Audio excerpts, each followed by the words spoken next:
네, 안녕하세요. 채널 615입니다. 글렌 데이비스 미 특별대표가 한중일 순방을 시작했습니다. 어, 첫 방문국 중국에서 19일부터 2박 3일간 체류를 하고요. 이어서 서울과 도쿄에도 올 예정인데요. 베이징에 19일 도착한 글렌 데이비스 대북정책 특별대표는 육자 회담이 계속 지연되고 중단되고 있는 것과 관련해서 북한 측에 문제가 있다라고 발언을 하면서 변함없는 모습을 보였습니다. 북미 입장차가 아주 뚜렷하게 존재하는 상황에서 특별한 이변이 없는 한 이런 상황이 계속 유지될 것으로 보입니다. 또 일각에서는 북중 정상회담 가능성에 대한 보도도 또 점차 흘러나오고 있는데 이와 관련해서 오늘 채널 6일에서 좀 알아보도록 하겠습니다. 예, 오늘도 민권연대 김준성 정책실장님 모셨습니다. 안녕하세요. 네, 안녕하세요. 네, 어, 독특한 눈에 띄는 기사가 보여요. 네, 예, 김정은 제1비서의 방중 가능성을 점치는 기사들 소식들이 전해지고 있는데요. 네. 11월 14일입니다. 김승재 원광대학교 한중관계 연구원 초빙 교수가요.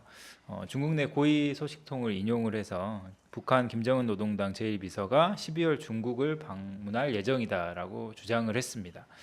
그리고 이제 이거 관련해서 또 다른 뉴스가 또 나왔는데요. 홍콩의 이제 대공보라는 신문에서 11월 7일 날 이 김정은 제1비서의 연내 중국 방문이 성사될 가능성을 점치는 기사를 내보냈습니다. 그래서 이 기사를 좀 더 자세히 살펴보면요, 이 김정은 제1비서가 방중을 할 가능성에 관련한 최근 움직임들이 보였다는 건데요. 첫 번째는 이제 김영준 외무상 부상이 지난 10월 29일부터 11월 2일까지 베이징을 방문해서 중국 측과 이제 이런 논의를 했다라는 겁니다. 북한 김영준 외무성 부상은 지난 5월 달에 최룡해 특보하고 같이 갔던 인물인데요.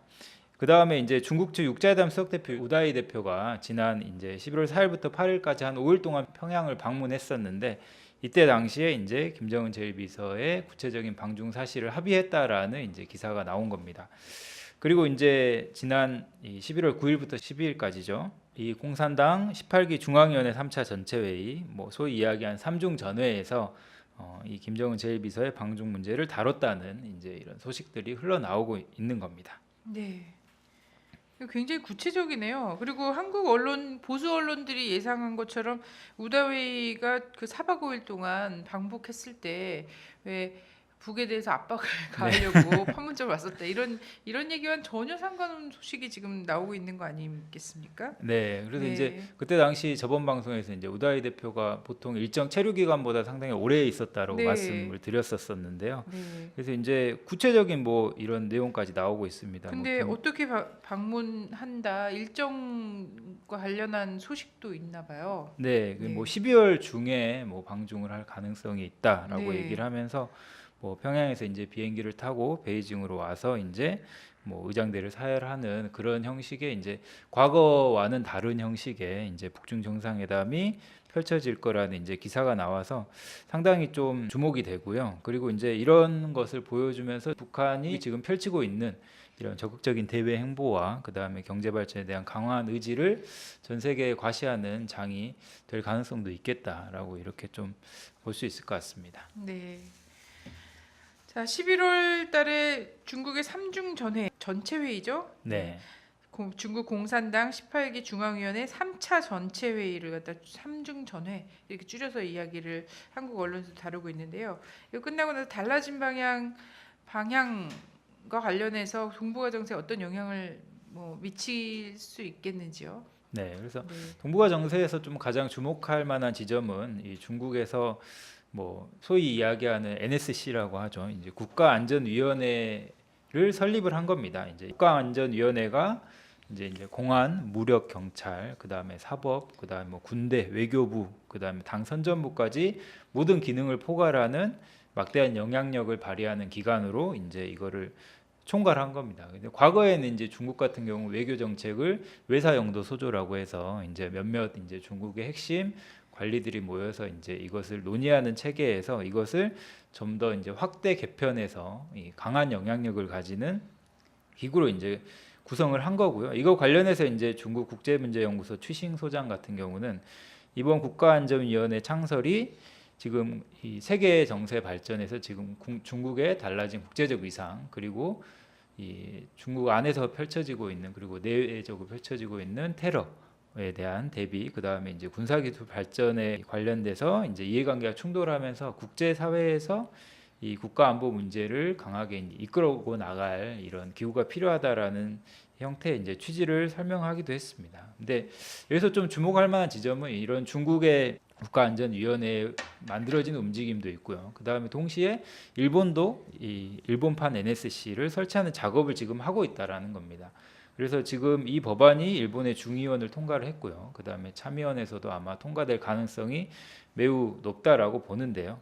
그래서 이제 이런 이 중일 간의 뭐 센카쿠 열도 중국명으로 하면 다우다 위원인데요. 이런 뭐 일주일 전인가요? 한 이 즈음에 일주일에 한 3번 정도 중국 전투기가 이제 발진을 할 일이 있었습니다. 이게 뭐 일본 같은 경우는 중국의 전투기가 일본의 영공을 침범했다라고 주장을 하고 있지만 중국에서는 일본의 선박들이 실전 해상 훈련을 하는 장소에서 근접하게 다가오면서 도발을 유도하고 있다라는 이제 이런 주장을 하고 있는데요. 이만큼 이 중일 간의 긴장이 더욱더 고조된다라고 볼 수 있을 것 같고요. 그리고 이런 배경에는 일본의 집단적 자위권 인정을 계속 추진하고 일본의 이제 헌법 개정을 추진하는 그 배경에 있는 미국의 강한 영향력이 좌지우지 되고 있다고 볼 수 있을 것 같습니다. 네네.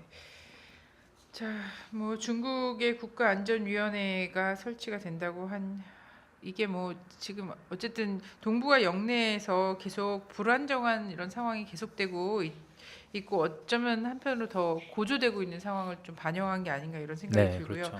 또 NSC 이렇게 얘기하니까 우리가 전 지구적 범죄에서 도청을 한 미국의 NSA를 또 떠올리지 않을 수 없는데요.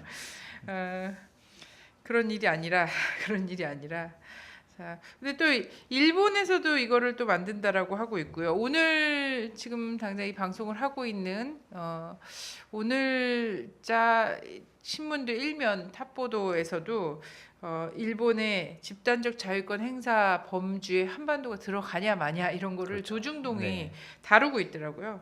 자, 이게 굉장히 심각한 문제죠. 네네. 사실상 이제 미국이 일본의 한반도 파병을 승인해 준 것과 다름이 없는 지금 네. 사실인데 이거를 박근혜 정부와 이제 보수 언론에서는 계속 감추려고 하고 있는 상황인 네, 거죠. 네, 그렇습니다. 그래서 동북아에서의 정세를 계속해서 끊임없이 불안하게 해야지 되는 미국과 일본의 요구가 지금 반영이 되면서 이러한 것들이 지금 진행이 되고 있는 것 같습니다. 네.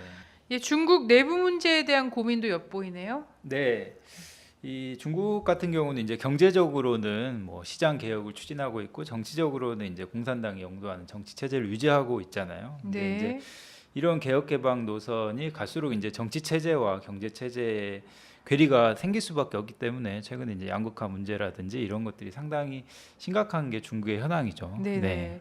그럼에도 불구하고 미국 입장에서는 중국이 더 자본주의 개방으로 나왔으면 좋겠나 봐요. 그래서 이것과 관련해서 시장 개방의 기대에 미치지 못했다라고 자기들이 평가를 또 했더라고요. 네, 그래서 미국 같은 경우는 이제 이런 금융시장 개방이라든지 이런 것들을 해서 사실상 이제 중국의 자본들을 더욱더 집어넣고 이 중국을 좌지우지하려고 했었는데 이게 지금 그 정도로 미치지는 않은 것 같고요. 근데 이제 뭐 여러 가지 부동산 문제라든지 인구 문제 뭐 이런 것들을 중국에서 이제 해결하려는 고민을 하고 있는 것 같고 특히 이제 중국 같은 경우는 뭐 전에 8월달에 시진핑 주석이 이야기했던 것처럼 경제 건설이 당의 중심 사업이면서 또한 이제 이런 이데올로기 사업도 당의 극도로 중요한 사업이라고 강조하면서 지금 실제 중국 내에서 자본주의 문화나 이런 시장 경제 체제에서 나타나고 있는 모순을 어떻게 해결할 건가에 대한 고민이 상당히 많은 것으로 보입니다. 네. 자, 우리의 관심은 어쨌든 한반도와 중국과의 관계라서 네. 북중 관계는 좀 어떻게 발전을 할 것 같이 보입니까? 네. 그래서 이제 중국은 기본적으로 지난 2009년 5월달에 북한이 이제 2차 핵실험 이후에 외사 영도 소조를 진행을 했습니다. 거기서 이제 밝혀진 원칙이 부전 불난 무핵이라는 이 원칙입니다. 쉽게 이야기하면 이 전쟁이 일어나지 않고 분란이 일어나지 않고 이제 비핵화를 견제한다라는 입장인데요. 곧 이 말은 이제 뭐 비핵화가 포함됐긴 했지만은 북한이 가지고 있는 중국으로서의 이런 전략적인 가치 이런 것들을 이제 계속 강조를 하면서 이 북한 문제와 북핵 문제를 분리시켜 대응하겠다라는 이런 입장인 거죠. 그래서 이제 이런 입장대로 이 북한이 핵실험과 인공위성 발사를 했을 때 일정 정도의 국제 제재에 동참하면서도 뭐 대북 제재 수위를 낮춘다든지 아니면 육자회담에 적극적으로 재개에 나선다든지 이제 이런 입장들을 지금 보이고 있습니다. 이 최근에 이 국가안보위원회 창설을 하면서 중국의 이제 동아시아의 영향력이 갈수록 이제 커지고 있는 조건에서 저는 이제 중국이 당면에서는 육자회담 재개와 이제 지금의 현 상태를 관리 유지하는 대로 힘을 모으지 않을까 싶습니다. 그래서 이런 움직임으로 보이는 것이 최근에 이제 유엔 안보리 산하의 1718 위원회라고 이제 대북 제재 위원회에 제출한 보고서에서도 나와 있는데요. 거기서 이제 중국이 북한에 이제 무기 관련 물질 수출을 금지시키는 제재를 진행을 이제 하면서도 동시에 이런 대북 결의나 이런 제재들을 자의적으로 해석하지 말고 그다음에 이런 제재나 결의가 이 해결의 이 목표가 아니고 그다음에 근본적인 해결을 할 수도 없다라는 입장들을 확인을 하고 있습니다. 그래서 이런 입장들로 이 지금 현재 중국과 이 북한과의 관계를 좀 엿볼 수 있을 것 같습니다. 네.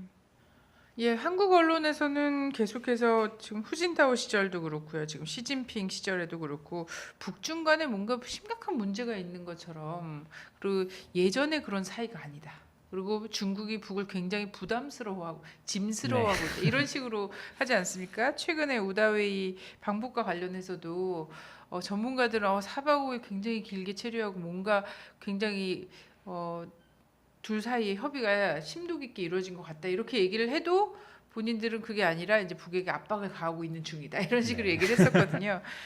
어떻게 그래서 보시나요? 이제 예. 이 북중 간의 관계는 사실 굉장히 긴밀해졌다고 볼 수 있을 것 같습니다. 왜냐하면 네. 지금 육자회담 안에서만 보더라도 어떻게 보면 중국이 북한보다 훨씬 더 적극적으로 나서고 있는 거잖아요. 지금 네. 육자회담을 열어내기 위해서. 예. 그리고 이제 최근에 펼쳐지고 있는 뭐 물밑 접촉이나 아니면 이런 뭐 정상회담까지 지금 설이 나올 정도로 이 북중 간의 외교 관계는 전례 없이 저는 많이 발전해 있는 상황이라고 보고요. 네네. 그렇기 때문에 이제 한국에서의 그런 보수 언론의 추측이나 아니면 한국 정부에서 주장하는 거는 사실상 이제 그런 국내 보수 세력을 위한 이런 네네. 이 안심용 보도라고 볼 수밖에 없는 것 같아요. 네. 네, 소식통이나 이런 데서 계속 북중 그 홍콩의 언론이나 이런 데서 북중 정상회담 소식이 나오는 가운데서도 한국 언론들은 이걸 중요한 어떤 그 중요한 기사로 보도하지 않았어요. 보도하지 않고 오히려 해마다 있어왔던 유엔 인권위에서의 북한 인권 결의안이 합의로 채택됐다 이런 보도만 탑 기사로 실었었거든요. 그러면서 그렇죠. 예, 이제 늘 해왔던 인권 결의안인데 그 내용을 또 샅샅이 분석을 또 다 해주더라고요 이번에. 네. 그래서 그 역시 이제 네, 한국과 미국과 일본 주도로 사실 네네, 진행됐던 유엔 인권 결의안이고 네, 이 북한과 사실 동맹 관계에 있던 거의 대부분의 나라는 다 기권하거나 반대 입장을 표한 반쪽짜리 결의안인데 네네. 이걸 가지고 마치 이제 북한에 무슨 인권 문제가 있는 것처럼 부풀리기식 네네. 보도를 하고 있는 거죠. 근데 그거의 그 시점이 바로 이제 원래 외곽 한반도 주변에서 북중 정상회담 소식이 나오던 시점이라는 거죠. 그래서 네. 한국에 약간 언론 보도 지침도 있었던 것 같고요. 북중 정상회담이나 이런 것들이 흘러나온 상황이 한국으로서는 굉장히 당혹스러운 상황인가 보다. 그럴 수밖에 없는 예. 거죠. 네. 그래서 한중 고위급 전략 대화도 열리지 않았습니까? 이 당황스러운 상황에서. 네. 18일 날 이제 이 양제츠 중국 외교 담당 국무위원이 한국을 찾았습니다. 그래서 김장수 청와대 국가안보실장을 만났는데요. 그래서 이제 주된 얘기는 그겁니다. 이 북핵 불용과 비핵화 목표에 대한 확고한 공동 입장을 재차 확인했다라는 네네. 이제 청와대에서 발표를 했는데요. 한러 정상회담 때도 그랬죠. 이랬죠. 북핵 예. 불가의 입장을 확인을 했다. 근데 이제 네. 제가 이거를 도저히 믿을 수가 없어서 중국 네. 언론이랑 러시아 언론을 찾아봤습니다. 근데 네네네. 거기에 나온 표현은 이제 정반대입니다. 중국 언론을 제가 찾아봤는데요. 그 양제츠 국무위원이 한 얘기는 뭐냐면 이 한반도 비핵화 실현을 견지해야 된다. 그리고 대화와 협상을 통해서 해결 문제를 해결해야 된다라는 거를 이제 강하게 주장을 했고요. 그 다음에 이 박근혜 대통령이 이야기하는 신뢰 외교, 뭐 한반도 신뢰 프로세스를 얘기하는 것 같아요. 네네. 그래서 신뢰 외교를 평가를 하면서 남북 관계 개선을 지지를 하고 한반도의 자주적 평화 통일을 실현할 수 있기를 바란다. 그리고 이제 한국이 이 한반도 정세가 완화해 나가도록 육자회담의 조속한 재개를 주동했으면 좋겠다. 이제 이런 발언을 했거든요. 근데 네네. 사실 이거하고 청와대에서 발표한 북핵 불용 비핵화 목표하고는 정반대 얘기인 거죠, 사실상. 네. 아니 사실은 한국 정부가 굉장히 싫어하는 말들을 나열했어요. 네. 왜냐하면 이게 자주적인 평화 통일을 실현할 수 있기를 바란다라는 말을 했잖아요. 한국 안에서 자주적인 평화 통일 이런 거 얘기하면 요즘은 내란 행보에 네, 해당하는 맞습니다. 예.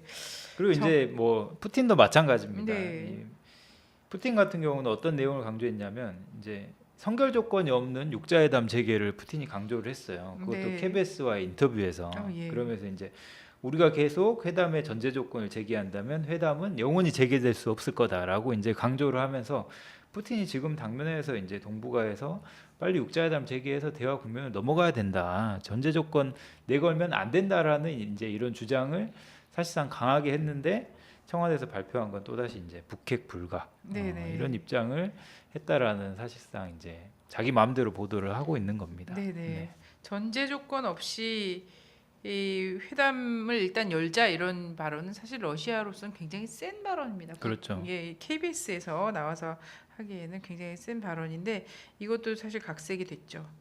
지금 정상회담 회의 뭐 녹취록이라든지 여러 가지를 다 각색하고 있는 네. 정부라서 다른 나라 정상과의 정상회담도 그 마사지 해서 이렇게 내놓고 있는 게 네. 아닌가 이번에 싶고요. 프랑스 갔던 보도도 아주 과관이더라고요. 네. 프랑스 가서 뭐 마치 프랑스 언론들이 막 대서특필해서 박근혜 대통령을 찬양한 것처럼 막 보도했지만 거의 보도가 없었다면서요. 네, 보도가 없었고 나온 보도는 오직 예. 박근혜 대통령이 불법 대선 개입으로 당선이 돼서 네. 지금 한반도 위기에 진보 처해 세력을 있다. 탄압하고 있다 이런 내용만 보도됐었는데 네. 정말 이제 안타깝더라고요. 예. 자, 이런 와중에요. 이런 와중에 통일부 장관이란 사람은 정말 큰일 날 소리를 했습니다. 통일부 문 닫을 소리를 한 거죠. 네, 정말 상식적으로 이해가 안 됩니다. 통일장관이 뭐라 그랬냐면 만약 필요하다면 통일이란 말도 쓰지 말아야 한다라고 하면서 통일 문제에 대한 인식 전환을 주문을 했습니다. 네. 이게 이제 어디서 한 말이냐면 민주평화통일자문위원회 뭐 특강에서 진행을 했는데요. 여기서 이제 했던 말이 남과 북이 영토적으로 하나 되는 통일 개념을 갖고는 21세기에 통일이 어렵다고 생각한다라고 네. 이제 주장을 하면서 지금의 분단 현실을 장애로 인정하자. 그래서 이제는 장애인이라는 것을 숨기지 말고 드러내자라고 하면서 앞으로는 대한민국이 주도하는 이 통일을 만들자라고 하면서 사실상 흡수 통일과 지금 영구적 분단을 찬양하는 이런 발언을 했습니다. 이거 아주 네. 심각한 내용이죠. 네. 흡수 통일 아니고는 통일이라고 말할 수도 없다라는 말을 사실을 굉장히 노골적으로 한 건데요. 네, 그 동시에 이제 저 흡수 통일을 생각하고 있으려나 모르겠어요. 이제 네. 북한 영구적 분단 체제를 더 강조하고 있지 않나 이런 생각까지 들더라고요. 예. 왜냐하면 이제 최근에 이 6.1제 통일장관의 이 동선을 좀 보면은 지난 14일 날 황장엽이 거주했던 안가에서 비공개로 워크숍을 하면서 노골적으로 통일에 반한 지금 행보를 진행을 하고 있습니다. 네.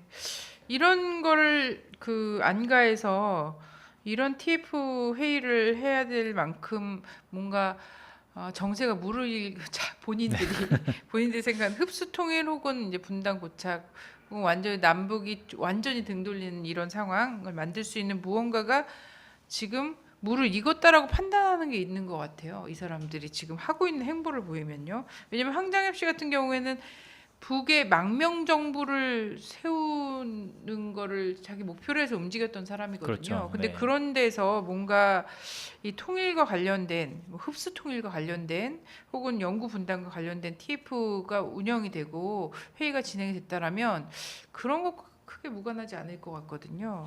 예. 네, 최근에 이제 보이는 막 군사적 움직임이 사실 굉장히 심각한 수준이긴 하죠. 집단적 네. 자위권 인정, 그다음에 네. 맞춤형 억제 전략, 뭐 이런 것들이 사실상 한반도의 이런 전쟁 분위기를 더욱더 고취시키는 거고 또 이런 네.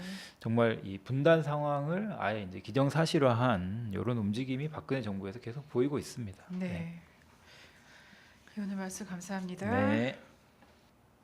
이 박근혜 정부가 자신들의 반북 대결 정책 그리고 일본의 집단적 자위권 행사 그리고 미국의 군사적 지지 지원을 믿고서 통일부까지 내세워서 반통일 그리고 분란을 부추기는 행동을 계속하고 있습니다.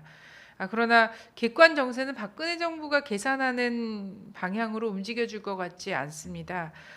이를 잘 보고 처신을 똑바로 해야지 될 텐데요. 자, 통일을 부정하고서는 진보든 보수든 이 나라 역사에서 인정받을 수가 없습니다. 이 통일을 위해서 노력해야 한다는 것은 헌법이 규정한 대통령의 의무사항이기도 합니다. 이것을 부정하는 대통령은 더 이상 그 자리에서 있을 이유가 없는 거죠. 이건 헌법을 부정하는 것과 마찬가지다 이런 생각이 듭니다. 오늘 방송 여기서 마치겠고요. 또 주말에 촛불이 있습니다. 대선 부정의 진실을 밝히는 촛불이 계속되고 있고요. 많이 함께 해주시기 바랍니다. 전 다음 주에 다시 인사드리겠습니다. 고맙습니다. 주권방송을 아끼시는 해내외 시청자 여러분 반갑습니다. 주권방송이 평화통일과 주권회복을 위한 진보 언론의 사명을 안고 출범한 지 3년이 다 되어갑니다. 지난 3년간 왜곡된 역사의 진실을 알리고 민족 번영의 길을 모색하기 위해 열심히 뛰어왔습니다. 주권방송에 보내주신 결의의 성원과 격려에 감사드립니다. 앞으로도 역사의 진보와 민족의 통일을 향해 쉼없이 달려가겠습니다. 주권방송이 더 힘차게 달리기 위해 해내외 동포들을 주권방송의 새로운 주주로 모십니다. 참여 방법은 주권방송 홈페이지 615tv.net에서 주식 인수하기 배너로 들어오셔서 인수증을 내려받아 작성해서 보내주시면 됩니다. 해내외 동포분들의 적극적인 참여와 성원으로 평화통일 진보 언론답게 더 열심히 일하겠습니다. 고맙습니다.